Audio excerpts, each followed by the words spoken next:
So I'm going to start this presentation with a small story. And the story is about a family, Zaida and Louis, and their son Javier. Javier suffers from a genetic disorder and requires a ventilator to support. Small warnings for Hurricane Maria came out, and the family, anticipating outages, decided to move to the hospital. As expected, Hurricane Maria caused havoc. The central utility grid failed in Puerto Rico, but luckily the hospital had backup power. Everything was okay for a few days, but then problems started to come up. Mechanical failures of generators, fuel availability, and one day the hospital asked the family to move out. Left with no choice, they decided to go back home. Luckily, they had a portable generator. Unfortunately, they had no fuel. They had to go around in the community to beg people for fuel. And this is when their ordeal started. This was not for a day or two, but lasted for months. Luckily, Javier survived. But this is not the case for 1,300 plus deaths due to outages affecting medical care. Devices like dialysis machines, oxygen concentrators, refrigerators, and ventilators could not be powered. There's been a 170% increase in the number of people affected by outages from 2009 to 2019. Here's a photo of Lily. Lily suffers from a respiratory condition and requires ventilators 24/7. We interviewed Jess, Lily's mom, and she said that she runs a mini ICU at home. They use about 9 different electricity-dependent devices. There's about 180,000 plus kids in the US that rely on medical devices that use electricity. So it's just not the kids that are at risk. It's estimated that about 2.5 million plus Medicare beneficiaries today use electricity-dependent medical devices. And this population is expected to double. You're at risk even if you're not in a disaster zone. So looking at the slide, you can see that disasters in weather is a small component of the outage story. Aging infrastructure and poor vegetation management is a significant contributor to outages. And we saw that recently with California. About 3 million people were affected because of planned outages due to poor vegetation management. So you're at risk even if you're not in a disaster zone. So how can we reduce the impact of outages?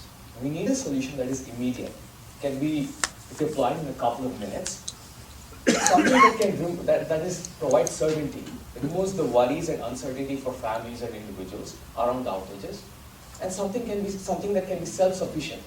In the event of an extended blackout, families should be able to produce their own energy. So let's take the case of a typical scenario of a mom and her kid. The kid suffers from a respiratory condition and requires a ventilator to survive. In the event of an outage, the family needs something that is immediate, self-sufficient, and removes the uncertainty around outages. So with that, I present to you Elektrifi Energy Hub. It's a smart hub with integrated energy storage. It can integrate different renewable energy sources and even portable generators. And it comes with cellular connectivity for monitoring and control, enabling families and individuals to see how much energy and power they have. So let's look at the existing solutions out there. Portable generators, the most popular option. But there are some serious challenges. Emissions.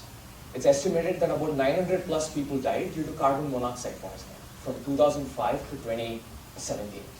And there's usually a huge spike in deaths immediately after a disaster because of portable generators. The next big problem is availability of fuel. Some of the families we interviewed in Florida had to drive 100 plus miles to refuel. And the third big problem is the cost. There's a markup of 6 times for fuel during a disaster. With Elektrifi Energy Hub, we reduce the dependence on portable generators. Using patent-pending self-organizing technology, we integrate multiple sources, allowing easy upgrade, stable operation, and intelligent management of these resources. Let's look at the next solution, large-scale solar farms and microgrids. They don't provide immediate relief. These things take a long time to install and deploy. In fact, the average deployment window for a microgrid project is about 12 months. So whether you're installing rooftop solar storage or a standby generator, you have to go through a number of complicated steps and spend a good amount of money. Some of the families we spoke to spend more than 6 months talking to their utility and their manufacturer, going through a number of steps and redoing their basement to install some of these solutions. With Elektrifi Energy Hub, you can set it up within a few minutes to power your critical devices. Let's look at the competition for non-fuel based sources. On one hand, you have rooftop storage, you have rooftop solar plus storage, like a Tesla Powerwall, to power your entire house.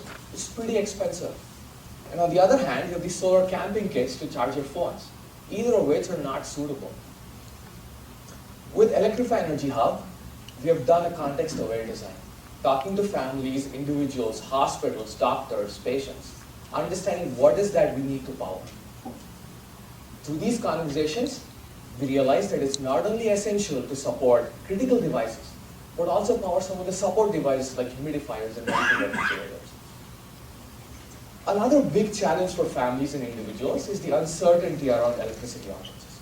Some of the individuals and families we spoke to had questions like this: how long will my backup last? What can I safely power? Can I plug in my fridge along with my feeding pump? And what if I forget to turn off my fridge? Will my feeding pump shut off too? With our solution, we make things transparent. We provide useful information of power and energy. Pre-disaster, we monitor your hub and ensure it's ready to go when there's a disaster or an outage. And we help families make informed choices through priority management. We prolong the usage of critical devices by a combination of demand optimization and forecasting. Another challenge is the stress on the healthcare providers. When there's an outage, people with electricity-dependent devices often rely on first responders and hospitals to power the devices. Now, this puts a huge stress on hospitals. With the Elektrifi Energy Hub, we provide an enterprise platform using cellular and GPS capability. Now, health agencies can monitor these hubs, reroute resources to areas where it's needed the most. In case of depleting energy, they can strategically cater to individuals who are at risk. We've built about 20 plus prototypes and tested this in the field. We have tested our algorithms and published these results. We have conducted 40 plus interviews all over US, talking to families in California to Florida, understanding what their needs are and their pain points. We have interviewed doctors, nurses, respiratory nurses to understand what the problems are on the field. Just looking at the 4 high-risk states, there are about 500,000 plus people that depend on electricity, and it's a $2 billion market. So what's our business model? We are an enterprise platform for hospitals, home health care agencies, and relief organizations to reduce the number of readmits and the house calls, and then an individual and a personal platform for individuals and families. Through a payment plan for the hardware to reduce the upfront cost, and a subscription plan for the software, for the intelligence and the maintenance. We have a great team. My name is Ashram Manor. My co-founder is Sharda, who is a faculty in the School of Business and teaches finance. We have Maitreyi, who's a technical advisor, who's there in the audience, and Professor Giri, who's our founding advisor. So how can you help? If you have connections and partnership with any of these entities, whether it's home health care companies, hospitals, or even individuals with critical medical needs, please talk to me. We're also excited to announce a pre-seed round of $250,000 to help deploy a large-scale pilot. My name is Ashram Manor, and thank you for listening.